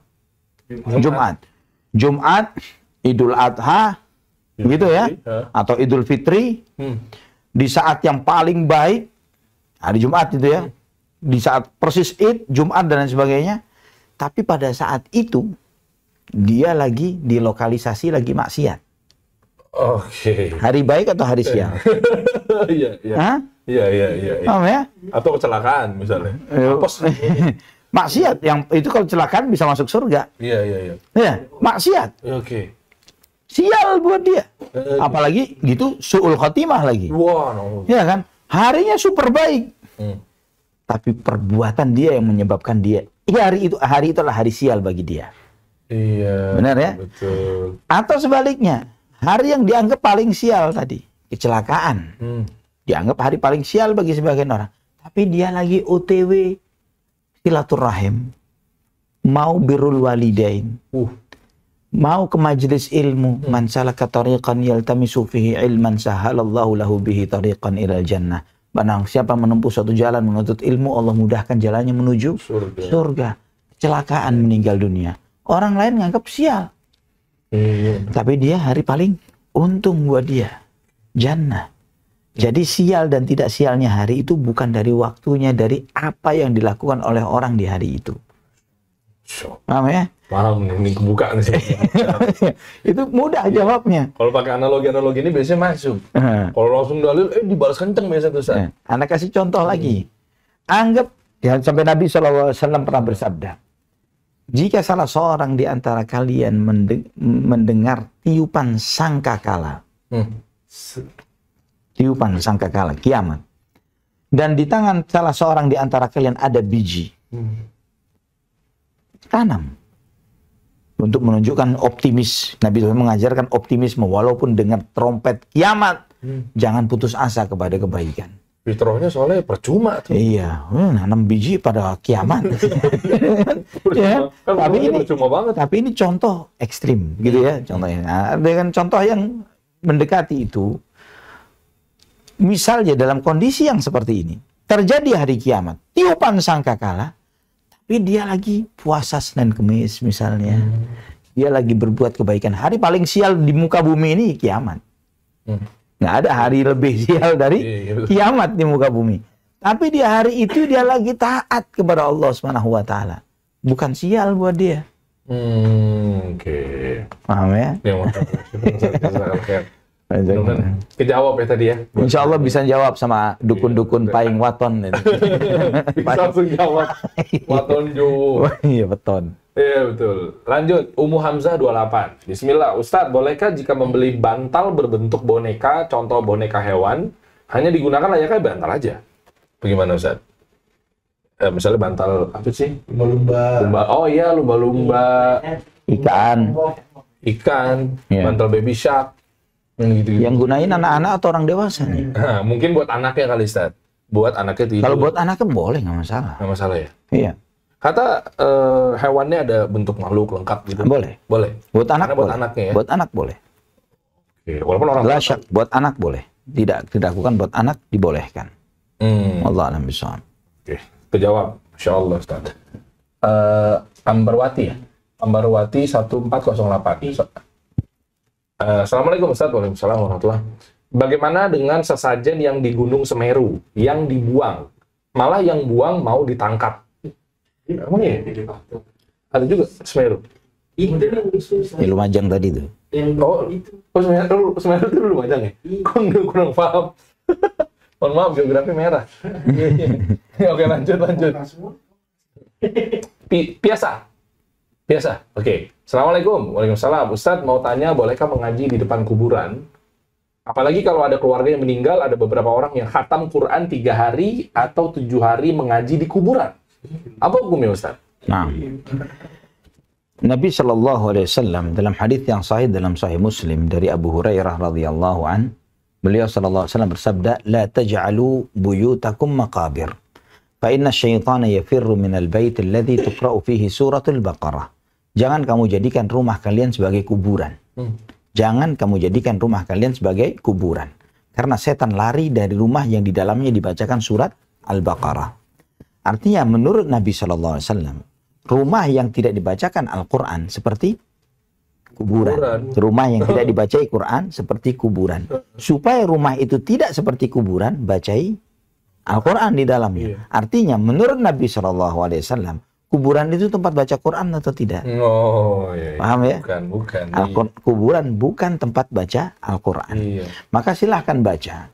Seberapa sering Nabi SAW ziarah kubur? Sangat sering. Anjurannya banyak. Dan itu sunnah. Ya, itu sunnah. Karena seringkali ketika kita menjelaskan hal yang seperti ini, nanti ada dipelintir informasi. Oh, ini mengharamkan dan begini. Ziarah kubur sunnah. Diperintahkan. Arti sunnah itu apa? Dikerjakan berpahala. Ditinggalkan tidak mengapa. Ya, menurut istilah para fuqaha, para ulama usul fiqh. Nah, ziarah kubur sunnah. Namun silahkan Anda lihat semua hadis Nabi SAW tentang ziarah kubur. Kapan beliau sekali saja ketika ziarah kubur, entah itu ke kubur syuhada Uhud misalnya, atau ke Baqi, ya, atau ke yang lainnya, beliau SAW membaca salah satu ayat atau surat dalam Al-Quran. Tidak pernah terjadi. Beliau SAW tidak membaca Al-Fatihah, beliau SAW tidak membaca Al-Ikhlas, Al-Falaq, An-Nas, beliau SAW tidak membaca surat-surat yang lainnya. Wallahu a'lam bishawab. Contohnya dari situ, gitu. Jadi kalau udah melakukan sesuatu yang Nabi nggak contoh, nah berarti ente ngikut siapa kan begitu? Nah, dan melakukan sesuatu ibadah yang tidak dilakukan oleh Nabi, itu merubah sunnah beliau. Ya, sunnah Rasulullah SAW ketika ziarah kubur adalah tidak baca Quran. Kita malah baca Quran. Malah kita meninggalkan sunnah yang biasa beliau lakukan. Betul. Tidak baca Quran. Malah bikin Itu sunnah beliau. Tuh. Nah, menyelisihi sunnah beliau. Taib, syukuran sabar, kalau fake. Lanjut, Devi. Contoh ini, saya mau nikah. Ini kan sambungannya tadi ya? Bukan? Coba. Namanya sama sih. Contoh ini saya mau nikah. Oh, yang tadi itu sepertinya. Oke. Masih hubungan sama yang waton-waton itu, Ustaz. Lanjut, Ahmad Sakti. Ini masih terkait dengan kesyirikan-kesyirikan dengan tema kita pada malam hari ini, teman-teman yang baru bergabung di sini ya. Ahmad Sakti 71. Ustaz, izin tanya, bolehkah puasa di hari weton kita dengan alasan Nabi Muhammad pernah melakukan itu? Mohon pencerahannya Ustaz. Barakallahu fiik. Memang Nabi SAW ketika ditanya, kenapa beliau puasa Senin? Di antaranya, dzalika yaumul ladzi wulidtu fih. Hari Senin adalah hari aku dilahirkan pada hari tersebut. Itu di antara hikmah Nabi SAW puasa hari Senin. Namun pertanyaannya begini, apakah memuasai hari lahir kita termasuk anjuran dari Nabi SAW atau tidak? Atau para sahabat malah mempraktekkan puasa Senin sebagaimana puasanya Nabi? Jika tidak, maka kita akan mendapatkan banyak sekali riwayat Abu Bakar As-Siddiq puasa di hari lahirnya, Umar puasa di hari lahirnya, Utsman memuasai hari lahirnya, Ali memuasai hari lahirnya. Tapi mana dari para khulafaur rasyidin atau para imam-imam muhajirin dan ansor, tokoh-tokoh para sahabat, as-sabiqunal awwalun, generasi terbaik dari umat ini, siapa di antara mereka satu saja yang memuasai hari lahir mereka? Tidak ada. Yang puasa Senin Kemis banyak. Artinya ikuti Nabi, jangan inovasi. Ya, ikuti Rasulullah SAW, jangan inovasi. Baik, ada lagi? Lanjut. Yang tadi sebenarnya Ada apa itu? Apa itu? ini mau nikah tapi Devi itu. Dibaca lagi. Ini bukan yang sebelumnya. Berarti ada dua pertanyaan yang dikasih. Oke, boleh coba kita coba ya. Mudah-mudahan sesuai dengan tema. Contoh, saya mau nikah tapi orang tua dan orang-orang tua atau sesepuh selalu mencari hari baik untuk acaranya. Kalau kita nggak ngikut, nggak jadi acaranya. Atau pakai acara adat setempat. Jadi mau nggak mau, mungkin berpikir bahwa aja udahlah maslahat lah, gitu. Walaupun ditentuin, yang penting nikah jadi. Mungkin seperti itu, koreksi kalau saya salah, Devi ya. Ketika hari itu kita memang tidak punya hak intervensi untuk menentukannya, ikutin, tapi dengan tidak meyakini apapun di dalam hal tersebut. Iya. Ikutin tapi dengan tidak meyakini. Karena maksain diri dalam konteks seperti ini, resikonya batal nikah, masalah jadinya. Wah. Apalagi nyari calonnya dengan susah payah, gitu ya. Gitu kan. Sambut orang lagi, ntar PR lagi tuh. Iya, level lagi jadi bujang lapuk nanti. Betul. Ada tuh satu kondisi di sini juga ada. Kru Jakarta mengaji. Jauh-jauh, calonnya Lampung. Udah ganti. Abu Nahor ya. Ngatur mulu. Lanjut.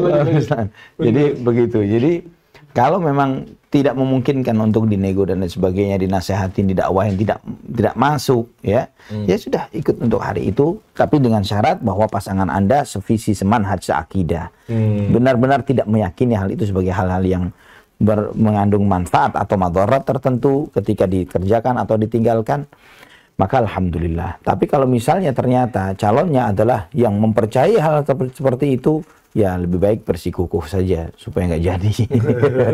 Iya. Baik. Lanjut. Rahmat.id. Tukang ojek di dekat kontrakan suka pipis sembarangan. Udah diperingati tapi nggak nurut. Akhirnya si pemilik kontrakan ngasih menyan, kembang, dan kafan buat nakutin dan ternyata manjur. Bagaimana hukumnya, Ustaz? Maaf, saya ketahuan. Menyan, kafan, kembang, luar biasa. Biar takut, oh ini jangan-jangan ada penunggunya. Saya pernah lihat juga satu lokasi juga yang sama seperti itu, tapi fotonya juga lihat. Sebelumnya tumpukan sampah di sono, gitu ya. Kemudian orangnya iseng bawa beli batu nisan sepasang, ya, diuruk tanah, ditaruh batu nisan, langsung bersih itu tempat. Di kuburan, masa mau buang sampah di kuburan? Ya Allah. Namanya nama siapa tuh, Zat? Nah, seadanya udah. Abu Jembatan. Abu Jembatan.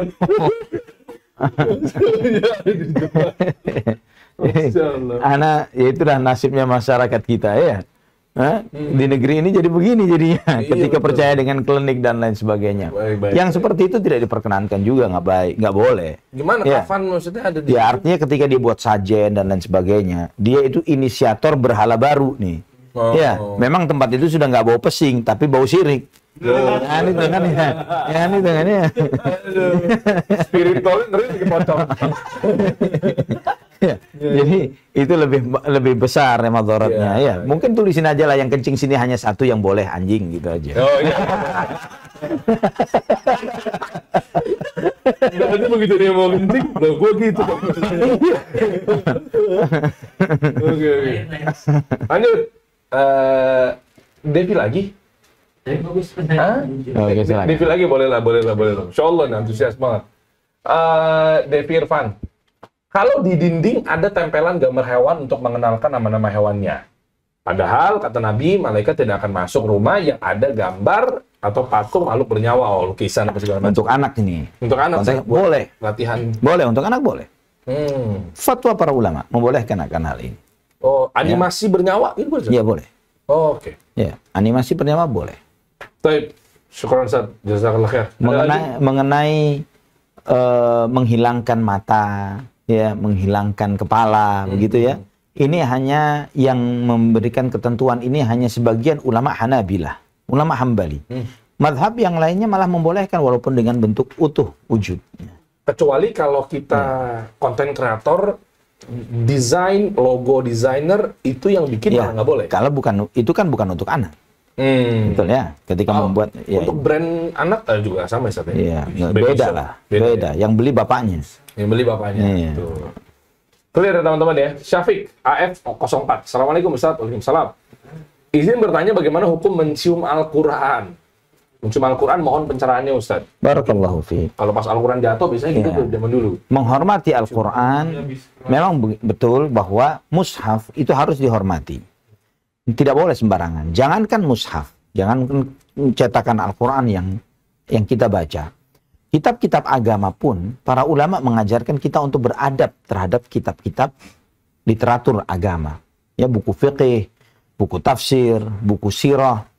Bahkan ulama-ulama itu sangat marah dan membenci kalau kita duduk, kaki kita menjulur ke kitab. Nah, di situ ada tumpukan kitab, kaki kita menjulur ke sana. Karena ada kalamullah, bukan? Iya, ada kalamullah dan bukan cuma begitu. Kalamullah yang paling mulia, tapi di bawah itu dan tidak boleh kita remehkan perkataan para ulama. Iya kan? Pernah Imam Ahmad bin Hanbal rahimahullah ini sebagaimana dalam sebuah asar disampaikan oleh Syekh Shalih Al-Utsaimin hafizahullah, ada salah seorang sahabat beliau selesai belajar, kemudian buku itu dilempar. Padahal ini isinya catatan dia, perkataan ulama. Kata Imam Ahmad, apakah seperti ini sikapmu terhadap perkataan orang-orang saleh? Gitu kan? Padahal perkataan orang saleh, bukan Quran. Nah, jadi walaupun artinya mushaf harus kita muliakan. Namun apakah bentuk pemuliaan mushaf itu termasuk menciumnya? Yang seperti ini tidak ada tuntunan dari para sahabat, tabi'in dan para ulama. Iya. Ya, kalau misalnya kita tidak sengaja menjatuhkan, ya kita angkat. Ya, tidak pakai dicium dan lain sebagainya. Atau selesai membacanya kemudian kita cium. Yang seperti ini tidak ada tuntunannya dari Nabi SAW dan para sahabatnya. Ya Allah, ciumnya kadang 3 kali lagi tuh, Ustaz. Iya kan? Bener. Bolak-balik. Yang kedua. Iya, sampai pala juga gitu kan. Ya. Gitu-gitu. Malah itu lebih tasyabuh kepada orang-orang kufar. Kita pengagungan terhadap Al-Quran, membacanya, mempelajarinya, mengamalkannya. Baik. Siap. Syukuran Ustaz. Barakallahu fiik. Sekarang mungkin kita masuk ke sesi gantian. Ustaz Ali Hasan Bawazir, hafizahullah. Teman-teman nanti akan memberikan pertanyaan kepada para jamaah yang menyimak dari Instagram maupun di Clubhouse. Tapi Clubhouse sudah enggak ya? Betul ya? Oke, kita fokus di Instagram. Nah, nanti akan ada 3 hadiah nih. Jadi ada 3 pemenang pada kajian kita pada malam hari ini. Nah, yang pertama kita keluarkan dulu adalah Deona Essentials. Ini produk terbarunya sih. Iya, produk terbarunya. Yang lama, tapi nanti yang dikasih Oh, jadi gambarnya produk yang lama, yang dikasih adalah produk barunya. Oh, produk barunya. Bepom version. Oh, gitu. Bukan beli kucing dalam karung ya? Bukan. Oh, bukan. Ya, maksudnya kan soalnya beda gitu hadiahnya. Hanya memastikan Pak Haji gitu ya. Kalau hadiah sih boleh. Hadiah boleh satu. Kalau hadiah horor boleh. Namanya hadiah. Oh, hadiah. Iya. Berarti tebak-tebak Iya. buah manggis boleh kalau hadiah. Ya. Ternyata beli kucing dalam karung, ternyata ketika dibuka dapat onta gitu. Oh, Masya Allah. Masya Allah. Oh. Kalau hadiah begitu boleh. Boleh. Pertanyaannya yang pertama, Ustaz, untuk hadiahnya Deona Essentials yang produk terbarunya lebih premium, lebih elegan, Masya Allah. lebih fantastis dan fenomenal. Anda dijanjiin doang. Dikasih udah tadi. Nggak pernah. Masya Allah, guru yang selalu Anda bersama belum dikasih kayak gue dong di customer aja belum dikasih. Ustaz Ahmad. Masya Allah, kan lanjut ya. Silakan Pak Ustaz. Baik. Pertanyaan pertama. Mati live ya? Enggak. Enggak. Nah, pertanyaan pertama, apa beda syirik besar dan syirik kecil? Nah, silakan teman-teman. Komen di Instagram ya. Ya, Oke, yuk. Bedanya syirik besar sama syirik kecil. Silakan coba refresh dulu. Enggak dong, Deona Essentials-nya nggak usah jawab. Mau ngacu ya. Siap. gas gitu. Beda syirik besar dan syirik kecil. Hadiahnya Deona Essentials yang terbaru katalognya nih. Udah Bepom juga ya. Masya Allah. Oke. Ya, betul. Cowok gandeng. Betul itu.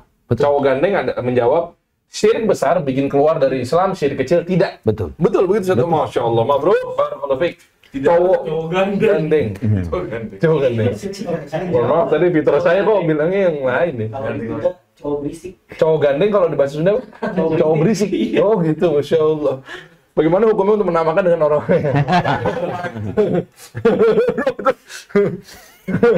menamakan sesuatu dengan hal seperti itu? Nggak, bercanda. Masya Allah ya, cowok gandeng.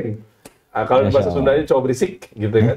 Atau orang Sunda di sini selamat mendapatkan Deona Essentials dengan produk yang terbarunya ya. Tapi kalau dia gandeng, artinya kalau orang Jawa kan gandeng nggak satu gitu kan ya? Hadiahnya berapa nih? Satu. Kalau gandeng? Gandeng dua, Ji. Gandeng. Itu kan ada produk yang higienis banget, jadi bisa dipakai bisa cari barang. Oh, jadi kan produknya higienis, tahan lama, bisa dipakai Beda barengan dengan sama. yang produk yang roll on kan kalau pakai barengan kan ada. Iya. Makanya ini spray produknya, jadi bukan roll on. Roll on kan Ya, nggak mungkin nih. gitu. Oh enggak. Insya Allah tanpa panjat Iya. Masya Allah. Oke ya. Selamat tadi buat cowok gandeng. Untuk pertanyaan yang berikutnya adalah mau IFA Dailywear dulu atau Muslimah Basic? IFA dulu ya, Insya Allah. Baik. Ini nih. Solusi tampil cantik depan suami di rumah menggunakan baju dinas yang baju haram tapi halal buat suami, Ustaz. Kalau haramnya dipakai keluar mall. Gitu, Ustaz. Fadhol, Ustaz. Ustaz sudah terima? Belum, Ustaz. Alhamdulillah sudah. Oh, udah. Bukan anak yang terima, istri yang terima. Iya dong. Istri udah ini sih, Deh. Udah dapat IFA Deliver ya. Alhamdulillah. Yang muslimah basic belum, Ustaz? Oh, soalnya ownernya sama owner.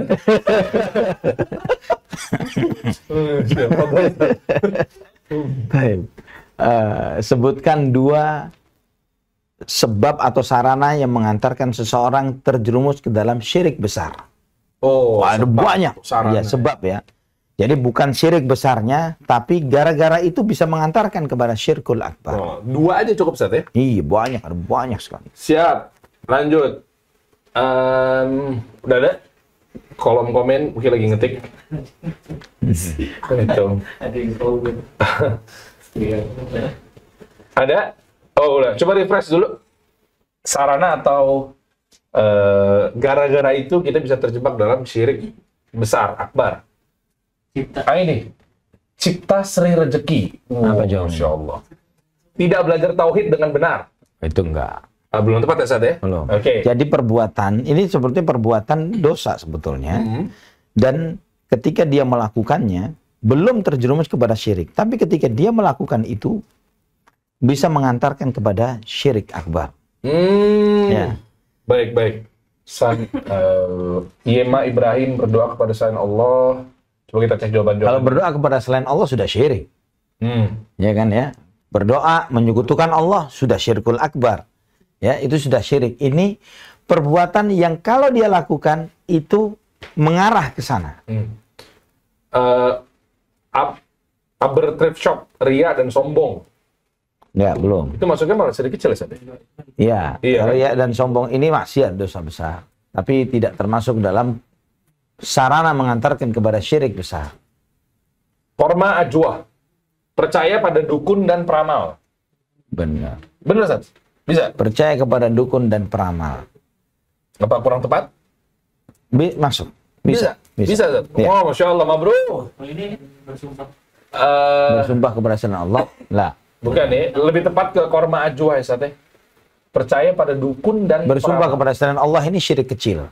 Ya. Syirik kecil. Dia itu adalah syirik kecil. Bersumpah dengan selain Allah itu termasuk syirik kecil.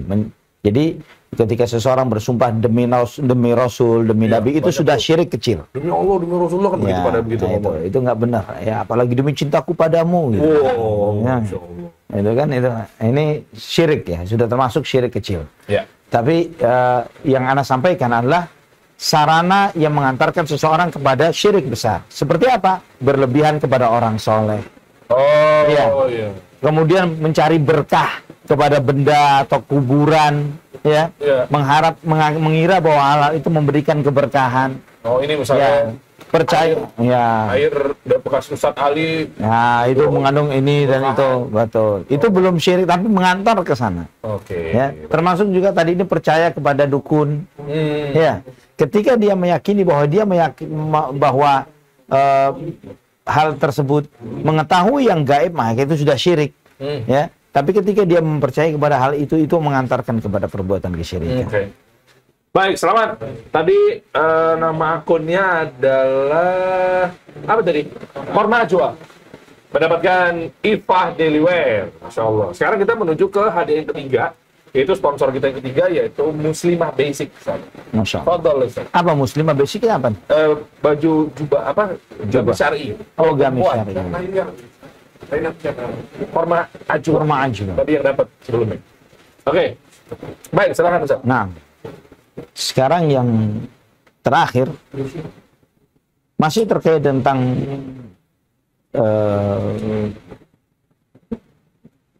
tauhid dan syirik. Ya, terkait dengan tauhid dan syirik. Tadi saya menyebutkan tentang sarana-sarana kesyirikan. Sekarang apa lagi? Tadi disebutkan salah satu syirik kecil tadi disebutkan, yaitu bersumpah dengan selain nama Allah. Iya. Sebutkan satu lagi. Selain itu, Ya, syirik kecil. syirik kecil ya. Ya. Baik. Yuk teman-teman, silakan jawab. Oke. Satu aja, syirik kecil. Selain yang tadi ya, bersumpah atas selain Allah ya Ustaz ya. Iya. Yang lain apa? Nah, tuh udah dibocorin sama Ustaz Ali, Masya Allah. Hadza huwa. Itu benar. Anissa berarti ya. Yang paling cepat. Yang paling tercepat dan tercepat adalah Anissa HK Ria. Masya Allah. Mabruk, Dewan Essentials jawab, tapi mungkin itu enggak ya, karena kan ada sponsor ya. Gitu, kita fokus ke jamaah yang udah nyimak dari tadi aja. Anissa selamat mendapatkan, pas akhwat juga nih. Muslimah Basic. Masya Allah. Akunnya namanya Anissa, tapi kalau bukan akhwat, Pakai akun istrinya ya, mungkin istrinya. Bukan istrinya, kan namanya juga Anissa. Anissa kan juga udah mencerminkan perempuan. Masya juga, Allah, Ustaz. Masya Allah. Boleh, Bapak Ustaz mungkin ditutup pada malam hari ini untuk kajiannya. Baik, ikhwatal iman rahimani wa rahimakumullah. Di dalam kesempatan kita pada malam hari ini, kita mengambil hikmah pelajaran bahwa memahami tauhid itu sangat penting. Ya, tahu tentang tauhid, tahu dalil-dalil tauhid. Ketika kita melihat begitu masifnya fenomena kesyirikan dan banyaknya pembela kesyirikan, Iya. ya, itu semakin menanamkan kepada kita pentingnya ngaji tauhid. Iya. Jangan pernah remeh ketika ada orang mengatakan, hari gini masih kita bicara tentang tauhid dan syirik, menyembah berhala dan lain sebagainya. Kenyataannya hari gini masih banyak sajen dan ngamuk gara-gara sajen. Iya. Kan gitu. Oh. Terus kemudian, kenapa kita tidak ngaji tauhid? Pelajari tauhid sampai mati. Kan kewajiban pertama, la ilaha illallah. Kewajiban terakhir sebelum kita meninggal, la ilaha illallah. Barang siapa yang akhir ucapannya la ilaha illallah, pasti dia masuk surga. Maka pentingnya kita mempelajari dan terus mengaji tauhid, mempelajari tauhid. Tujuannya adalah ketika kita menunjukkan dengan reaksi kita dalam kajian kita pada malam hari ini yang seperti ini, untuk menunjukkan kepada umat manusia. Pertama, sebagai saksi kita nanti di hadapan Allah ketika kita ditanya nanti, bagaimana sikapmu melihat kesyirikan ini, dan kita sudah mempunyai hujjah, ya Allah, sudah saya sampaikan. Mau diterima, silahkan. Mau tidak diterima, antara kalian dengan Allah Subhanahu wa Ta'ala. Yang penting kita sudah menyampaikan sebagaimana para nabi menyampaikannya. Dan kita telah selesai tanggung jawab kita. Ketika kita ditanya Allah, insya Allah kita memiliki hujjah dan alasan. Adapun nasihat ini diterima atau tidak adalah antara antum dengan Allah Subhanahu wa Ta'ala. Wallahu ta'ala ala wa alam bisawab. Barakallahu fiik. Syukran Ustaz ya. Afwan, barakallahu fiik, barakallahu. Alhamdulillah, Allahumma sayyiban nafi'an. Oh, ucapan Allah. Insyaallah. Baik, kalau begitu teman-teman semua, bersama saya Dery Ansa, tentunya kajian kita pada malam hari ini usai sudah. Yang tentunya pemateri pada malam hari ini yaitu guru kita Ustaz Ali Hasan Bawazir hafizahullah taala. Insyaallah berarti kita ketemu lagi di pekan depan ya. Hari Ahad. Ahad berarti kita kembali lagi ya. Insyaallah. Ahad insyaallah. Mungkin nanti kita akan pikirkan lagi tempat lain. Terima kasih buat teman-teman atau sponsor-sponsor yang turut berpartisipasi pada malam hari ini kajiannya. Kita tutup dengan kafaratul majelis. Subhanakallahumma bihamdika asyhadu an la ilaha illa anta astaghfiruka wa atubu ilaik. Assalamualaikum warahmatullahi wabarakatuh. Waalaikumsalam. Allah ibarik fiik. Syukran. Barakallahu hayyak.